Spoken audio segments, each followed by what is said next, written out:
Welcome to Cardboard Conjecture. We're a podcast about board games where we have opinions and conclusions formed on the basis of incomplete information. This episode of Cardboard Conjecture is brought to you by these great Saskatoon businesses: Amazing Stories Comics on 8th Street, Dragon's Den Games on 8th Street, and Breakout Escape Rooms on Faithful Avenue.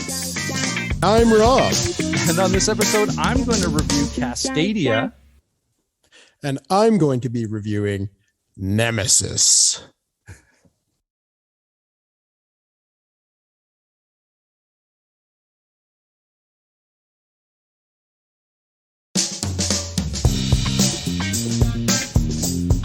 Cardboard Conjecture is proudly sponsored by Amazing Stories Comics on 8th Street in Saskatoon. They are the winner of the Joe Shuster Award for Best Comic Book Store in Canada, and they were also nominated in 2016 for the U.S. Eisner Spirit of Comics Retailer Award presented at Comic-Con.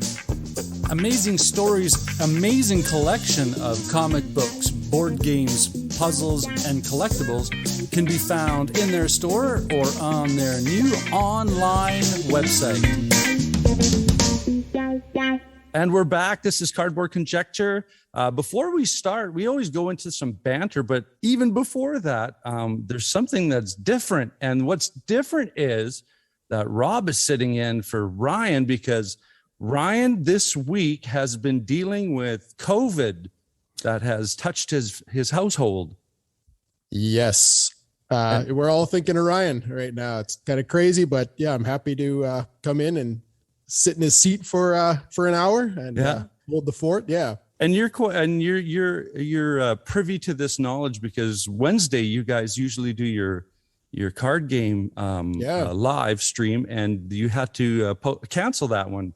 We did. Yeah. It's it is what it is. Like, obviously no worries there. But we broke our long streak there. It's too bad, but so thank you for totally huge. Thank you for quickly stepping in. No problem. To do this. Okay. So we usually start about talking about some games. I'm going to, you know what? The guest seat first. What have you been playing lately? Well, Anna Marie and myself, we've been playing a lot of things lately. It's been really good lately. Lots of things coming in the door and lots of stuff getting to the table. A couple of things that have been really good lately has been Ankh, the Gods of Egypt, from Simon Games.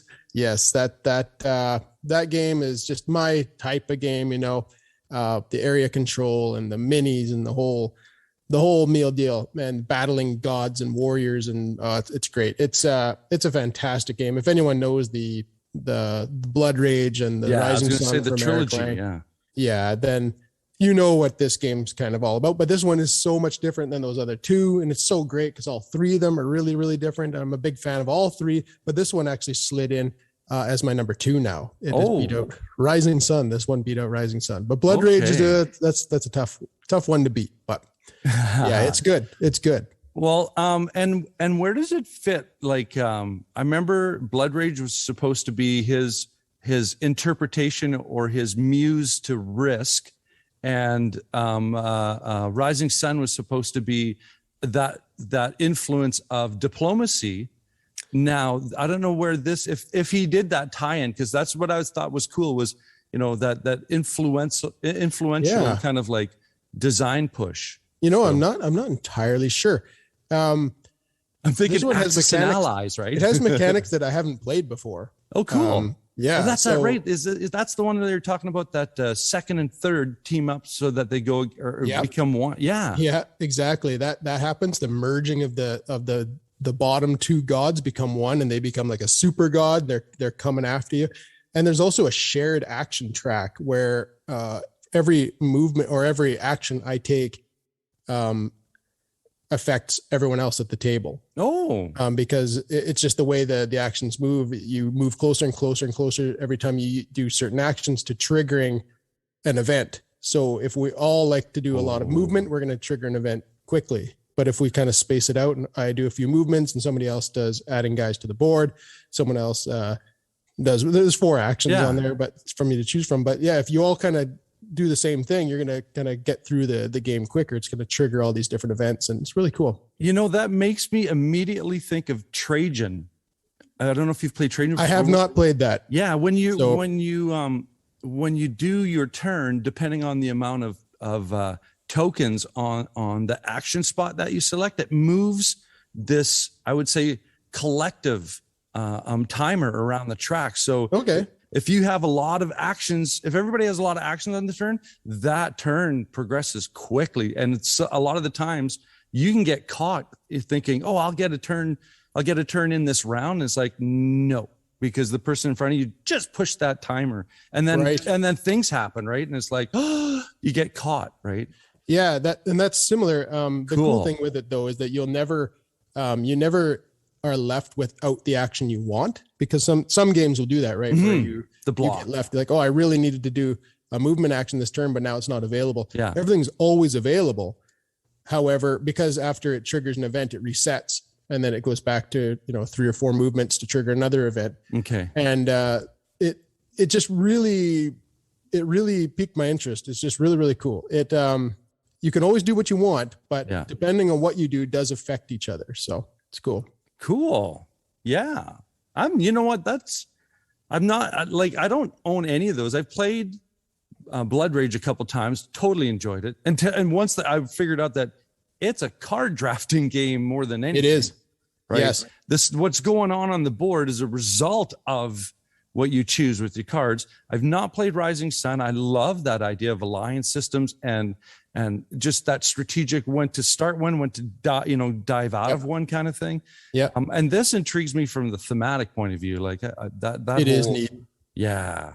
It's cool. Like when that merge is very controversial. A lot of people love it. A lot of people hate it. We've only, every time we've done it, it's been positive.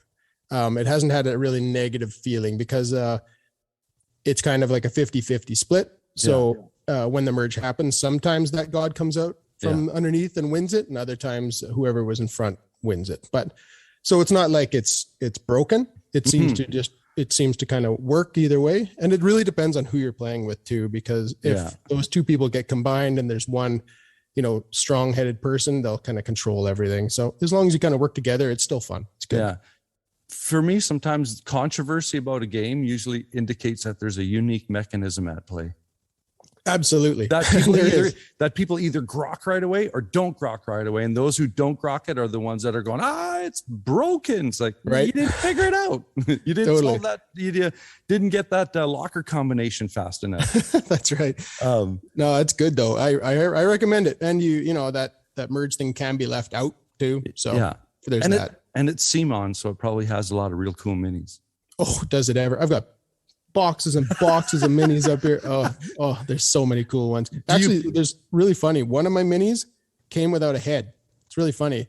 All right. I've been Ichabod to Simon. Yeah, it's really hilarious. They're sitting in the box and one's got a head and one doesn't. And I'm like, that's the first time I've seen that. That's awesome. But, unique. There you go. Yeah, right. I almost want to kind of keep it because it looks funny. Yeah, exactly. It's unique. Do you paint? I do, yeah. Well, there you go. Yeah, so you've got a lot of rainy days covered. Totally. Oh yeah, absolutely. Right on. I'm gonna this gives me joy to talk about this game, and it might pain others that I'm talking about this game. And that's Macao by Stefan Feld. Nice. And when we get to the news part, we're going to talk about the part where a lot of people might be having issues with me talking about this game. Yes. But Macao, Stefan Feld. I think it's a Rio Grande. But it's one of those Aliyah Ravensburger things. This is 17th century Macao as far as like the port goes, and it's a Euro. Let's get this straight. It's a Euro. So there's a lot of tracks and a lot of kind of area control, loosely veiled with the theme of exporting, importing, trade, mercantile kind of port stuff.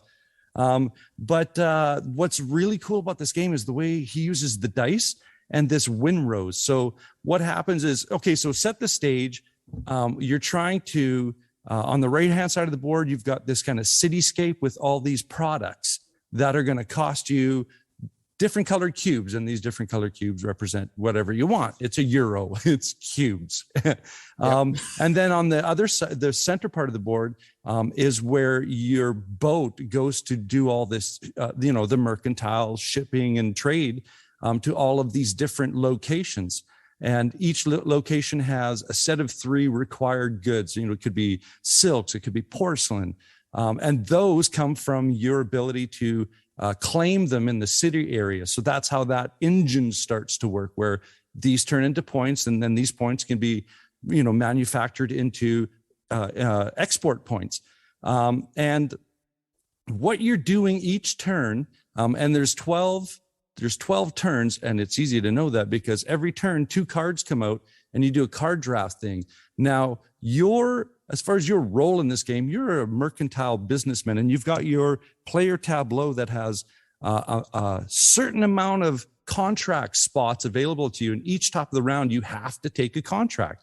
And it's these cubes that in one of your turns can activate one of these contracts. Now, when it comes to putting another contract on the board and you have no space, you take a penalty. -3. It's huge. Oh yeah. It's very, very Martin Wallace when it comes to, you are not efficient. Slap. Right? Slap. Yeah. Oh yeah. So that's the cool part in regards to managing that let's say your business desk. Now, how you get these resources is the cool part. You have this Winrose that has I think it's 8 sides. No, 7 sides for some 1, 2, 3, 4, 5, 6, and an arrow. Yes.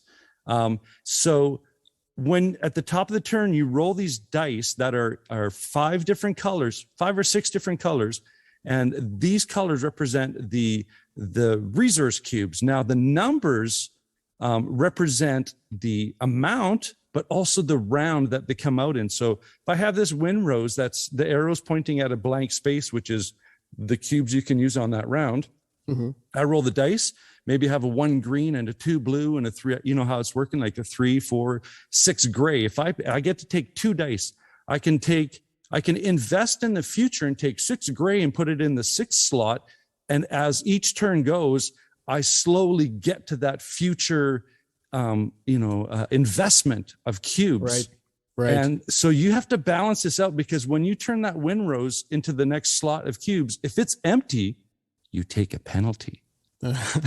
Right. And that's your turns, right? So if you've got a huge stack of cubes on your turn, when it's your turn, you get to spend all of them. It's not like I'll take my turn and go, you spend all of them. So it's just sort of like, I want to be first because I need this and this and this and this and then I'm done. You guys can do what you want. Right. Right. If someone goes and does something ahead of you and takes a city tile that it's like, then you can see who's got cubes coming up. So you might be like, in 2 rounds, I need to be ahead of you because I can see in this city cluster that I need this certain area, because end of game, if you can connect all of these little city areas that you've claimed for these goods, then you get double the points of their connection. So if you can connect 6, you get 12 points. All right. Yep.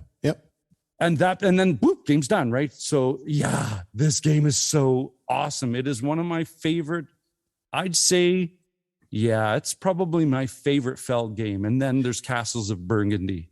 Right. Okay. That's saying something, because a lot of people will have Burgundy on the top of that mountain, right? And we here don't get me wrong, I love Burgundy, right? Yeah, no, I've played Burgundy, I want to say 3 or 4 times. I don't own it. And there's the thing is I only own, we have almost 400 games. Yeah. And we have 1 Feld game. And it is? And it is Bonfire. Really? See, yes. Dave was telling me, you should try that. Ryan too. Yeah. Yeah. And it's not out of a lack of wanting these games or not, but out of our crew here in Kelowna, almost everybody has like all the Felds. So it's okay. Yeah. So it's not like you're against them. It's like you don't. Yeah. It's in the community. No. Yeah. But I do want to get my hands on them. And that one sounds really, really good. So and I want to say I may have played it. I can't remember. See, here's the conundrum part that a lot of people would be upset is that the game I have is out of print. But the version coming out, and we'll talk about that in the news part, is part of that whole Queen's game fiasco. Yeah. So I know a few people, I got my copy like a while ago, but I know a few people who have bought the old Macao off of others with their anticipation of getting the new game, and it's coming right away. No, it's not. Ooh, nope. This episode of Cardboard Conjecture is proudly sponsored by Dragon's Den Games, located in the Louis VIII Mall on 8th Street in Saskatoon. Swing by Dragon's Den Games and let Darren, Al, and the awesome staff help you out in search for great board games, role-playing games, miniature systems, and all of the related accessories. Be a part of their gaming communities that have scheduled events in their great gaming area. Dragon's Den Games, Louis VIII Mall on 8th Street in Saskatoon. And we're back. So let's get to some news, and let's start off with exactly what we've kind of fit before we had that little bumper, the teaser about the Feld City Collection. So you and Ryan and Jason have this quickly plug that your Kickstarter show. Yeah, it's the Kickstarter Excess or Value show, and it's on the Dice and Dragons YouTube channel, and it has Jason from Dice and Dragons, your own Ryan from Cardboard Conjecture on there, and then Anna Marie and myself. And we talk about on any one episode, there's kind of a Kickstarter that we've been talking about in the background that we all kind of have interest in. Yeah. And we sit down and we chat about it, and we kind of go through it piece by piece, the whole campaign, and talk about whether or not this has value to purchasing it, or backing it, or if there's just so much excess. And we find a lot of both. So we try to work our way through each episode to find out which is the best pledge level, if any, that we should be backing. Yeah. And I also, from the episodes I've watched, I also appreciate when you guys have the ability to talk about the history of the company in Kickstarter. Because there's some companies that I know people go, stay away, don't even bother, because it ain't going to happen. Right. Yeah. We've learned a lot. It's been a therapy session too, right? Because we're all very, very much trigger happy with clicking that back button. Hi, my name's Norm, and I have a Kickstarter problem. That's exactly right. But we're getting good at it now. We're really starting to pick out the little things that are red flags or green flags for click, this click. Is good. Yeah. Right. Okay. Well, talk to us about some perceived red flags about this Feld City Collection by Queen's Games, because you guys just did an episode about this, right? We did, and it was a doozy. Let me hear it. So set the stage, because I set the stage prior to this of a lot of people getting rid of their Macaos because the new one was coming out, right? That's right. So exactly that. This campaign was a Queen Games Feld package game or campaign with 4 games in it. And right off the bat, I was confused about what was going on, because some of the game names I didn't recognize. And I was like, I thought that these were reprints or whatever. So what it was 4 games that he was packaging into one bundle that you could back on Kickstarter, which was, I can't remember exactly which ones they were, because again, I am confused as to what's what. But they changed the name of 2 of the games, I believe, to new names, because the old publisher didn't have or kept the rights to the name of the games that Feld made. Yeah. So they came up with new names for them. I have a New York City and Marrakesh. Yes. And then number 3 and 4 of the collection await. Yeah. Marrakesh, I believe, is the brand new design. Yeah. But the other 3 are here we go. Older games. Hamburg and Amsterdam. Those are the Bruges and the Macau. That's right. Okay, there you go. Revamps, I guess. Yeah. Right.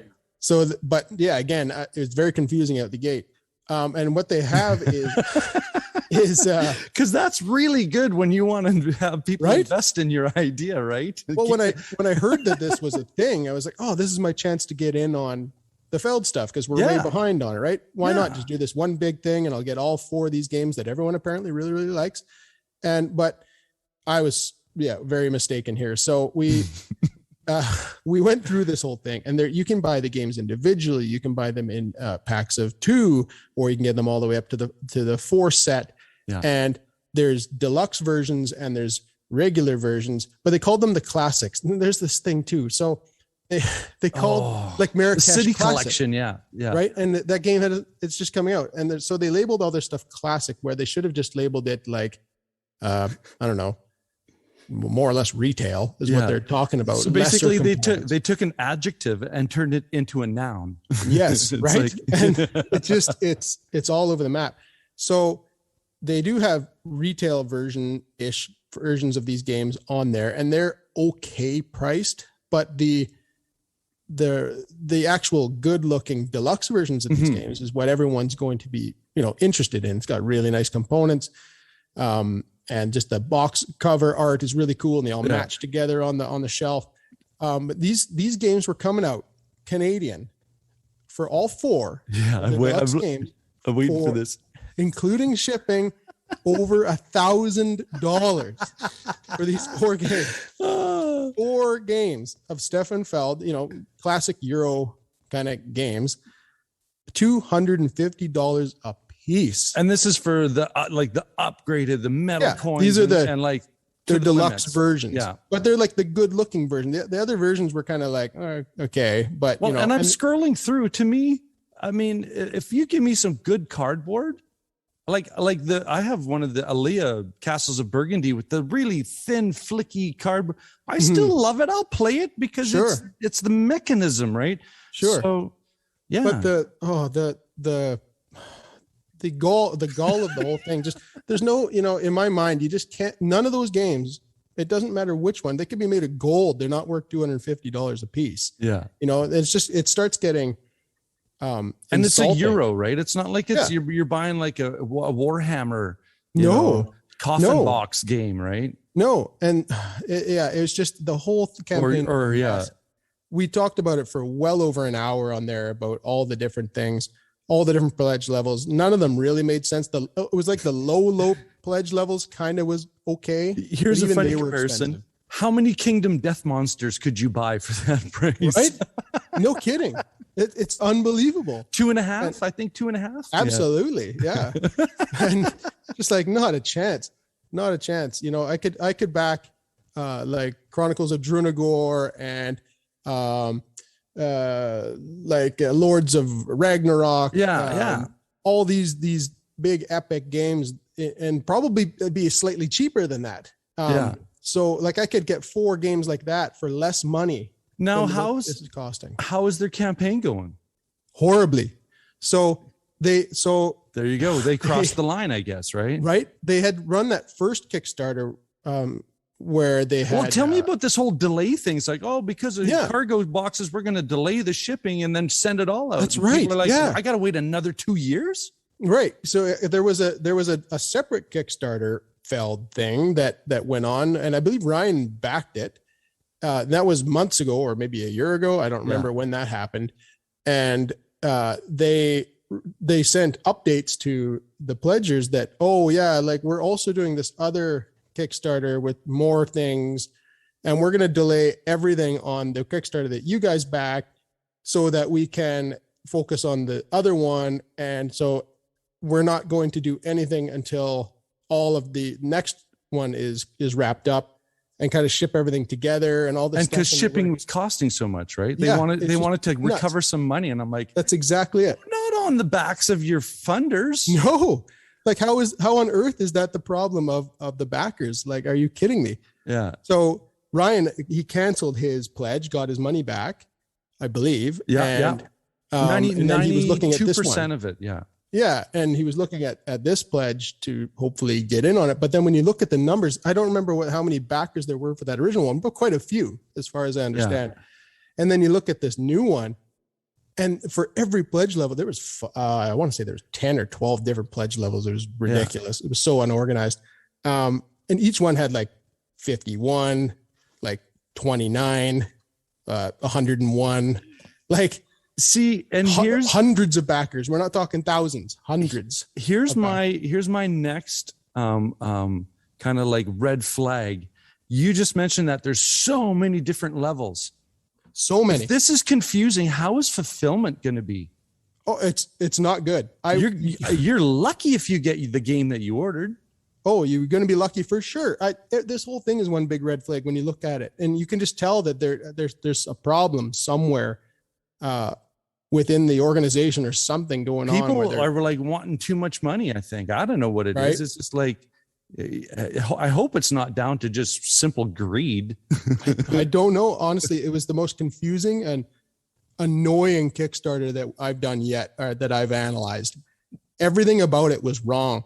Even like the cheapest options were still overpriced. They were okay. Like if you really wanted the games, like, okay, fine, I'll pay the extra premium for this. But everything else was complete excess. There was metal coins for each set. Yeah, I heard there was different ones, right? Yeah. So if I wanted gouging, yeah. Oh yeah, metal coins for Marrakesh, I would have to get those, and those cost like $45. Yeah. But then if I wanted metal coins for Amsterdam, another $45. See, I feel sorry for the addicts. I feel sorry for the completionists, right? Because they're the ones that are going to be like, oh, I have to because have to have it. I have this psychological need to finish the set. So yeah, it's like, oh, that's and those are on top of the pledges. Yeah. Like that's like another $200 you could spend on metal coins just to complete the sets. And how is that affecting Queen Games credibility? Like, because they used to be pretty on a pretty good echelon. Yeah, I believe so. They're a publisher that I don't know a ton about. I mean, we have like Escape Zombie City and a few things here, but just looking at that was hard to look at. Honestly, it was hard to sit there and look at this and just without just wanting to click it and be like, we're done here, right? No, like you guys should cancel this campaign and start again. And kind of, rethink what you're doing here, because the backing was just not there. There was nobody backing. There was one person that was backing that all-in pledge. And that's single person. That's the person who's been on vacation for a while and went, what's going on? Oh, wait, right? Canceled that. Yeah, he went in on it and then jumped on the plane and he's stuck with it, right? So, oh man, I don't know. The whole thing was a mess. Hi. If you like the content we're creating and the podcast episodes we're producing, please leave a happy rating on the podcast platform that you use. This would be such a great gift and would also help others find our podcast when they search for board game podcasts. And if you have the time, check out our new YouTube channel where we have new content every few days. Just search Bridge City Board Gamers on YouTube. Thanks, eh?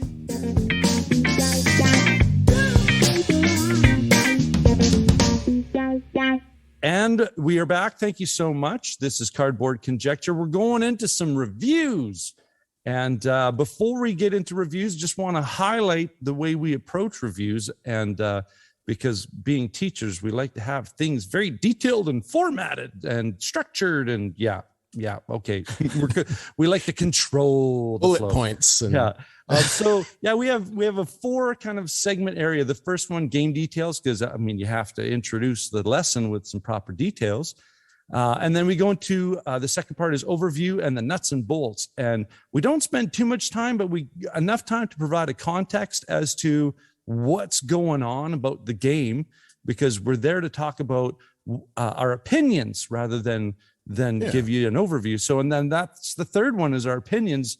And we go through a pretty good outside in, starting like with the box art and your first impressions, and then as you're kind of like an archaeological dig kind of thing. And the feature part in our opinions is we like to hit on, we'd like to try to find a unique mechanism in every game. And sometimes the unique mechanism is the theme, right?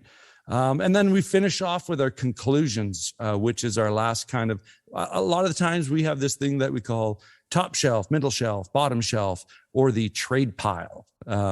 That's our kind of rating system. So that being said, once again, Rob, thanks so much for sitting in while Ryan is being the best dad and best husband in the world and taking care of his family. What do you want to talk to us about here?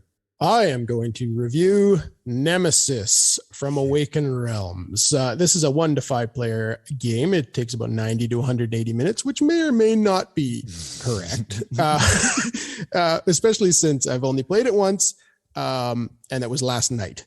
And it was it's nice and fresh. Cool. Yes, it's extraordinarily fresh. The designer is Adam Kwapinski, art from Piotr Foksowic. I'm going to apologize now. Good Lord. Patrick Yaparacek, Ewa Labek, and Andres Boltoranos. Yeah, and it's published by Awaken Realms. This game is a semi-cooperative game. So that's a big thing here. Is this a semi-cooperative game in which you and your crewmates must survive on a ship infested with hostile organisms. To win the game, you have to complete one of 2 objective cards that you were dealt at the beginning of the game, and you must get to Earth alive.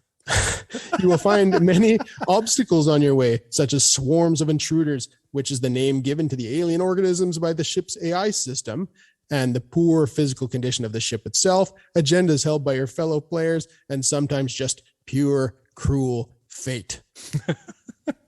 This game is extraordinarily interesting. Mm-hmm. It was a very social game.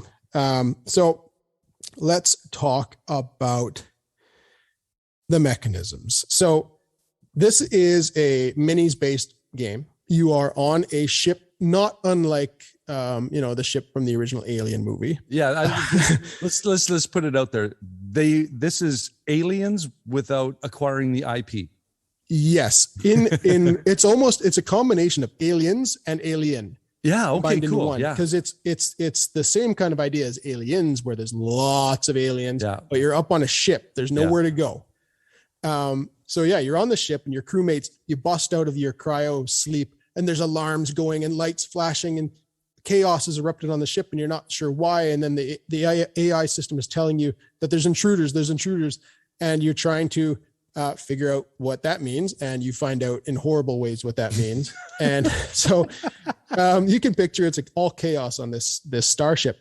And okay, so you have yourself a character, one of 6. There's the scout, the scientist, the pilot, the captain, the mechanic, and the soldier to pick from. And you actually get to draft out those characters at the beginning, which is kind of neat. You get dealt cards and you pick one and you pass it around and do this kind of thing. Yeah, and they each come with their own individual deck that it has some similar cards as other players, but then I think it's a 10-card deck, and I think there's 7 or 8 are unique to you and 2 that are the same as everyone else. Cool. And yeah, you're dealt these 2 objective cards, and these things are everything in this game. This is the only way you can win. There's so many ways you can win. And they come in pairs. There's one that's a personal objective card that you can end up choosing to go down that route, or there's a corporate objective card that you can go down that route. So it's very interesting. And those things will say things like, for the personal one, it's like, one of your cards might say, you and player 3 must survive for you to win. Okay. And you're all assigned a number, so you know exactly who player 3 is. But these things are all kept totally secret, right? All right. And then there's a corporate card that says everyone must die other than you, or things like that. Or it could even be you must sacrifice yourself. Like if you can blow up the ship, taking everyone and yourself included, that's a win, sort of thing, right? So there's all that this semi-co-op comes in. Yes, it's very, very semi, because nobody trusts each other. So you start off you come out of these cryopods in the middle of the board, and then there's I believe 15 or 16 locations around the board that are laid out at random, and they're these hex tiles that you're going to flip over once you move into those rooms, and it's going to reveal what the room does and what type of room it is, and it's going to also reveal a very cool mechanic about how many items are found in that room, because you're going to flip over the main. You're going to flip over the main tile, and it's also going to have a little token on it, and that token is also laid out at random, and it's going to tell you exactly how many items can be found in that room, and also like a special thing that may have happened to that room. It might close the door. You might get covered in slime, things like this. And it's really neat because you just spin the tile on the table to this little mark on the board to indicate how many items are in there, because around the edge of the tile are numbers. Okay. And if that tile was deemed to have 4 items, you'd spin the 4 over to the item arrow, saying that there's 4 in this room. So that every time you search that room for an item, you just spin it down to 3, to 2, to 1, and to 0, and then no one can search in that room anymore. It's very, very cool. So you're walking around the ship, and you're trying to find items, and you're trying to complete your objective. But how do you complete your objective? You've got to do so many things. There's engines, there's the bridge. The engines must be working first off. So you have to make sure that those engines are working. But at the beginning of the game, those engines are set to maybe working, maybe not. And you don't know until you get there. Everyone's responsible for the function of the system. Oh, yeah. So you have to go and check this stuff out. And you're supposed to reveal information. You can lie. You can do anything you want.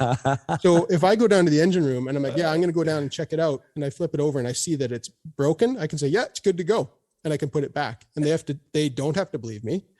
But that could be one of those things where you're like, that's part of my mission, is to take this ship apart. Yes. And all the while you're moving around the ship, you are creating noise. And as you move in and out of rooms, you have to roll a dice to see how much noise you made, if you made noise first off, and how much noise. Yeah. And depending on the amount of noise, you're going to be placing down these markers. And if there's X amount of markers put down, all of a sudden, boom, you get attacked. Out of the ceiling comes an alien. Oh, yeah. I'm just thinking about the movie now. They're all over us, man. Right? It's exactly that. They're all over here. They're in the room. And you kind of pause your turn, and you have to roll to see whether or not you're going to fight this alien, because sometimes you can end up hiding from it. Because what'll happen is, depending on the amount of cards in your hand, when this alien comes through the floor or comes through the roof, if you have less cards in your hand versus the number token of the alien that you pulled. Oh yeah, you pulled the alien out of a bag, by the way. So it's all at random. So you might get a queen, you might get an adult, you might get all these other, there's like 6 or 8 different figures. And if the number on the token that you pulled is higher than the amount of cards you have in your hand, you are getting attacked immediately. And that's a bad thing. You'll flip over some cards and it'll tell you what happened to you. And you're going to get injuries, and you're going to get like major injuries, and you're going to get contaminated. And it's I'm so anxious wild. Just listening to this. Oh, it's so wild. And then if you somehow you survive that fight, that's great. But at the end of the round, you're also going to get attacked again. So you have your chance, because you're doing the first phase of the game is all just us doing our things. We each get to do actions around the table until we run out of actions, and then it's their turn. But in the middle of doing those actions, if they do that surprise attack, you're going to be attacked twice this round at least. And there's the way to win the game is you have to do one of a few different things up front, and then you have to check your win condition on your card if you survive to that point. So in order for the game or for your player to technically survive, you have to be on the ship with at least 2 of the 3 engines running. By the time the clock runs out, it goes down to 15 rounds. Yeah. If you're on the ship when the time runs out and you're in the cryostasis, like if you're sleeping, and you have 2 of the 3 engines running, and you've got the coordinates set to go to Earth, you are at least going to be able to go on to the next section of win conditions. But the main computer in the bridge, you can go up there and you can fiddle with that, and you can change it to go to Mars or Venus or whatever. So you can sabotage where it's going. And again, you're keeping that information hidden from each other. You can lie and you can do whatever. But if you change things, you have to say, I changed it. So that if I was down in engine room 1 and I know I looked at it and it was good, and I put it back, and then someone else goes down there and they look at it and they change it. They have to at least change it or they have to tell us they changed it, so that the people that went down there to look at it at least know that it's what it is now versus what it used to be. And they can deal with it. That could play mind games with somebody who hasn't checked it. Oh, it's like, unreal. Do I believe you or do I believe you? Totally. So, and also the other thing you can do to try and survive is get to a escape pod, and there's only 3 of them, and they can carry 2 people each. But when you activate one, the only way the escape pods can be unlocked to become usable is if you set the self-destruct timer. So then the self-destruct timer negates basically the game timer, and it cuts it down to like 6 turns, and then it's over. The ship is going to explode. And halfway through that timer going down, the escape pods will unlock and become usable.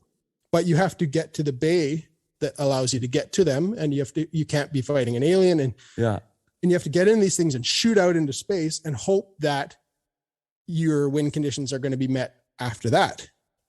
And it's just an absolute wild ride of a game. Cool. You know what? And I'm pretty sure that you hit a lot of your opinions in that part. I got a lot more to say, honestly. But so here, I'll give you the rapid fire through this. So the box art, the box cover, I mean, I can see it behind you. It looks, it's got that phenomenal horror. Yeah. Yep. It's very alien thematic. It's got it coming out from behind him, and he doesn't know it's there. And all the art on the board is very creepy and dark and dank and like, there's dim lights on, and kind of, it's very what you'd expect from Aliens. Cool. The artwork on all the cards is amazing. The artwork on the player boards is amazing. It's all by the same crew here that just does everything, and it all matches. Everything's really, really really high detail on a lot of them as well. The components. The components. Oh goodness, the components are extraordinary.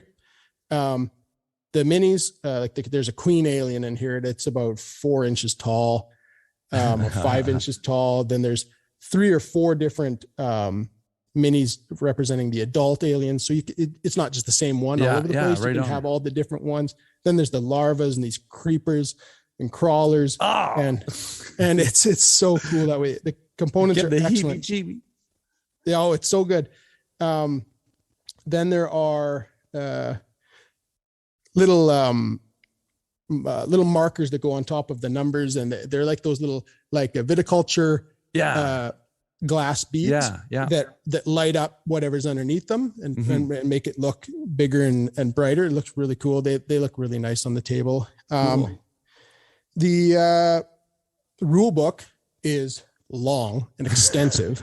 Well, I mean, there's a lot of stuff, right? I mean, there's a lot going on, and a lot of things that trigger in the middle of something else that's happening. So if you really have to reference that book. But now I've got it down pat, but there was a lot of reading as we're going through, like, wait, what do we do when this happens, kind of thing, right? But it was all there, and it was all really well laid out. And I can't complain about that. Nice. And does it all connect? Absolutely. Like a hand in a glove does this stuff connect. It connects so well that your description was causing me anxiety. Yeah, right? Oh, and I've had this game for 2 years.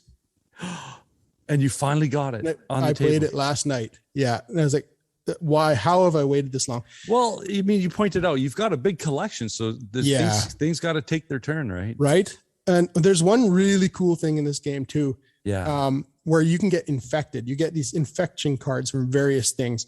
And I forget what games use it, but like there's Robinson Crusoe has that, where it comes back to you later. It's like, oh, you got a cut and blah, blah, blah. And then you put that card back in the deck. And then if it comes back, the bottom part you read and go, by the way, if you didn't do this, this, or this, you now are like, lose this many health. Right.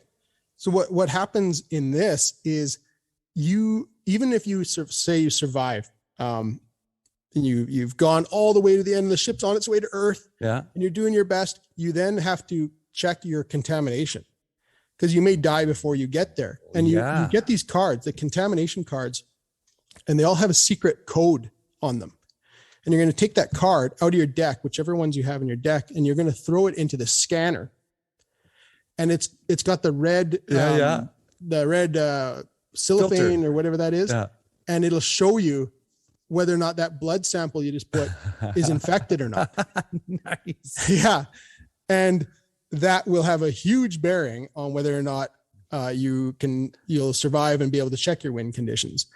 And so this game is trying to kill you at every corner. So you don't know if you win until you're like packing that game up and putting it more or back less. in the Yes. box. Honestly, it's like down to the very, very end. You have to get through so many obstacles like that seem insurmountable for you to win is like, oh my goodness. It's like, it's almost like that. It's that captured feeling of, especially the original Alien with Ripley on the ship. Oh yeah. Against all odds, like no way she's going to make it out of this. Right. And then sure enough, she does. But like, and that's the way this felt. And it's like, everyone's got their own objectives, their own thing in mind. And they're all trying to trip each other up and close doors and leave you behind so that I can get to the escape pod and take off, because if on my win condition you're on it, this episode I can't have you on it, right? If I'm going to win, you've got to die. Breakout Escape sort of and Board thing. Game So I got to Lounge get to the escape pod right here and in push the button Saskatoon. and take off before you get in. Industry-leading and technology, take off with you. Breakout Escape, Sort of escape What rooms I'm are all perceiving as 100% unique uniquely mechanism designed by the in this team, ensuring It has that not patrons really have anything to do maximum with the fun game, while but the staying safe. psychology of the players As well, playing they are this game. fully licensed board I'm game right away. I'm lounge with thinking over 400 titles at to certain select from points, to ensure if I fun for see every people gamer, going new for their and objective experienced. cards and they're doing like Be sure a to check them out at mid-game peak, breakoutsask.com. that makes me nervous. At Breakout Escape, That's like, why are you looking at they that believe again? that life is more fun when you play games. Did everybody see that? Oh yeah. Right? Like what is he? Yeah. What's he? He's like, he's going to that side How of the many board. times That's do you where need to check that. How many times do you need to read that card? Why? right. He keeps Oh, looking yeah. at it. He's stressing me out. Yeah. And it's so interesting. It's way more interesting than I would have originally thought. I thought it was going to be really cool. Yeah. But this has a lot of things going on, and all these hurdles you have to leap over, because like this game is trying to kill all of us all the time. So like, I think a lot of the time you would find that a lot of people, everyone's going to die. Yeah. Like it's just the way it's going to be. Here's the ultimate question for the conclusion. Is this top shelf, mid shelf, or bottom shelf? This game is absolutely 100% top shelf. I'm ashamed at myself for have not been played this till now. I don't know if my game is as epic and as anxiety filling. Unbelievable. But I had a chance to do some naturalistic therapy, playing some Cascadia. Oh, there we go. And so Cascadia is designed by Randy Flynn, art by Beth Sobel, because we had mentioned we like the artists with Ian O'Toole and stuff, and published by Flat Out Games and AEG. This is, hey, shocker, this plays solo. It plays 1 to 4, 30 to 45 minutes. And I think that's pretty accurate, because I have played 3-player and we've got it in 45 minutes. It's a 10 and up. I think it's an average weight game. What this game is, let's get into, we just did the details of it. So the nuts and bolts, I always like reading the description because they put some good time into it. So Cascadia is a puzzly tile laying and token drafting game featuring the habitats and wildlife of the Pacific Northwest. In the game, you take turns building out your own terrain area and populating it with wildlife. You start with 3 hexagonal habitat tiles with 5 types of habitat in the game. And on your turn, you choose a new habitat tile that's paired with a wildlife token. Then place that tile next to your other ones and place the wildlife token on an appropriate habitat. Each tile has a icon representing what can live in that wildlife token. So 4 tiles are on display, with each tile being paired at random with a wildlife token that you pull out of the bag. So you must make the best of what's available, unless you have a nature token, which is a cute little acorn to spend, that you can pick up your choice of each item, or you can use this acorn to clear the animals, or you can, as it says, you can use this acorn to pick a non-pair, which is a pretty powerful thing to do once this game starts rolling. So ideally, you can place habitat tiles to create matching terrain that reduce fragments fragmentation and creates wildlife corridors. So basically, there's a range of animals, and then there's a range of habitat tiles. So you're trying to make two different puzzles work together because for the continuity that you can make in each habitat, you score 1 point. If you get more than 7, in a solo game, if you get more than 7, it's a threshold where you get bonus points. In a multiple player game, you're competing when it's scoring time. You're competing with everybody to see who has the most mountain terrain, who has the most, and whoever has the most gets a big bonus. Whoever has the second gets a little bonus, and and then for whoever's after that.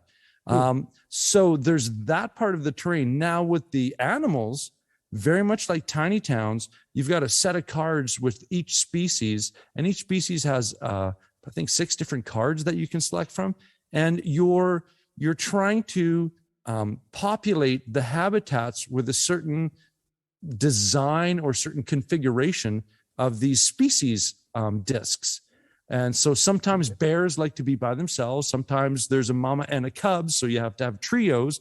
Sometimes, with eagles or with the birds, sometimes there's a line of sight across a distance, or they can't be touching any other birds because they're independent. So there's all these very unique situations with foxes, birds, bears, elk, salmon, and the salmon. Yeah, the salmon, it's like salmon runs. So a lot of the times, what likes to be by salmon runs? Other animals that eat salmon. So there's a card where you get extra points for different species around your salmon run. Right. So I got to bring up my little thoughts here. So how you win is there's a certain amount of tiles that come out according to amount of players, which is the timer of the game. Because the moment you can't pick up a habitat tile to put back in the market, game ends and you score.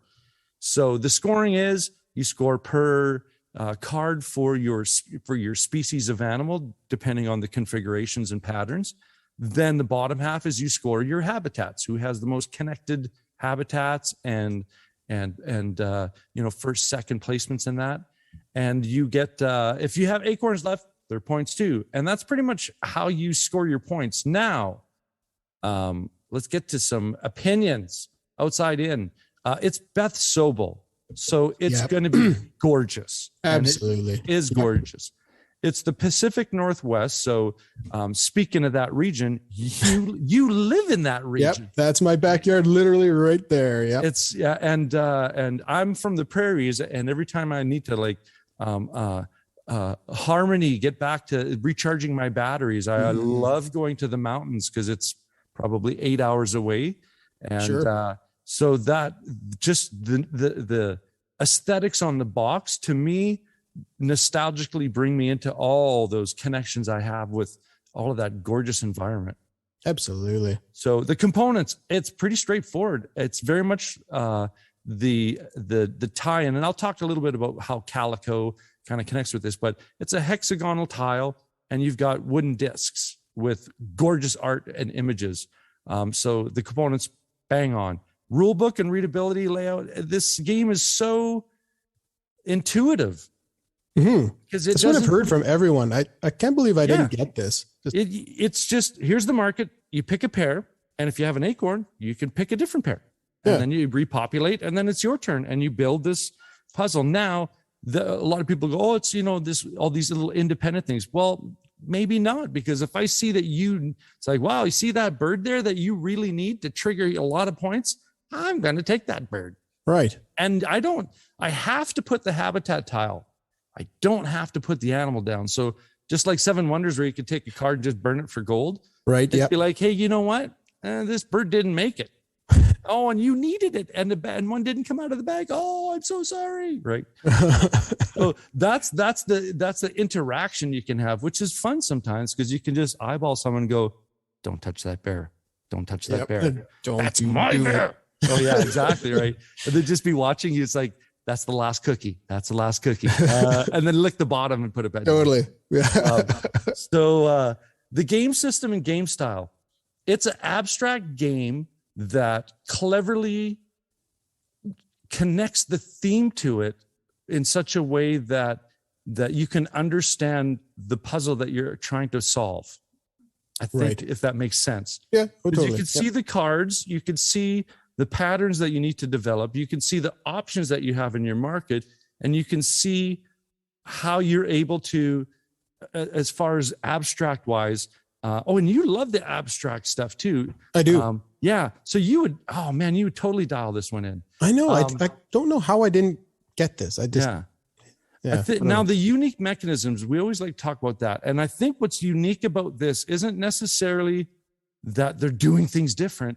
I think what's unique about this is the same uniqueness as, and I've talked about this before, that Uwe Rosenberg had when he came up with patchwork and went, this is very cool. Now, what else can I do with this, right? So Calico to me is that original kind of, hey, this is a very cool abstract pattern building game that we've developed here. What happens when we throw some different, spices on this, and then you come up with Cascadia? Now, I understand, and I haven't played Verdant. That's the third in this series. And as much as I love Patchwork, Rosenberg, you accelerate through Cottage Garden and all the, Feast for Odin does that too. And then you get to New York Zoo. I absolutely adore New York Zoo. Yeah, that one I haven't got to yet either. Which is Patchwork with a really cool theme and some extra, variable kind of scoring things to it. So that's, to me, that's the unique part is the expanding on a really cool, DNA, I guess. Right? Absolutely. Yeah. And does this all connect? Absolutely. I mean, abstractly it connects. It connects in the fact that, like I said, thematically with the salmon, if the card says that this is, how these scores, I can all honestly look at what they're trying to explain to me and make that connection go, yeah, I get it. I buy it. Right. There's enough clues in their mechanics to thematic connection where I buy it. Right. Yeah. Conclusions. Yeah. This made top shelf. Really? As far as abstracts go, because, and this is what I was talking with Ryan before about our top favorite games and solo games, is this doesn't take more than 5 minutes to get going. That's great. Where Mage Knight takes me 2 days to get going, because on the first day I have to go watch some tutorials and go, okay, I got to get this whole game system back in my head so that I can play it. It's amazing. I love that game, but that's where this has that little kind of like, pardon me, let me get into this top shelf and sit down right beside you. Because in 5 minutes, I'm like, dook, dook, dook, dook. All right, I'm playing. And I flip to the back and go, all right, where am I on this solo campaign? Oh, I need to make this many points with this many things and this many things. And okay, here we go. Those are my objectives. Let's play this game. And awesome. and then I'm done in 30 minutes. Right. So top shelf. Absolutely. That's great. I got to get my hands on that. We're costing each other money in this episode. Absolutely. Norm, Nemesis is solo.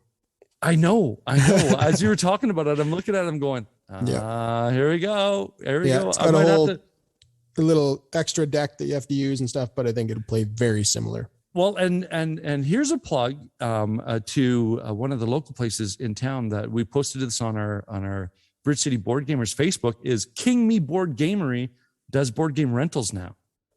Really? So I might have to check out my local Board Gamery cafe and see if they have this copy, because who doesn't like to feel that whole Hudson, they're in the room, man, they're all over us. It comes in spades. Yeah, cool. Well, let's wrap this up. I think this was such an awesome episode. And if you've listened to the beginning to the end, you know that Rob pulled a huge favor and sat in on this episode because Ryan was being the best dad, husband, and dude around and taking care of his family during this COVID time. Thank you, sir. Yeah. Hey, appreciate my it. pleasure. My pleasure, Norm. Love to help you out anytime. Cool. Vice versa. Yeah, absolutely. So that being said, I'm your host, Norm. And I'm Rob. And we'll catch you later.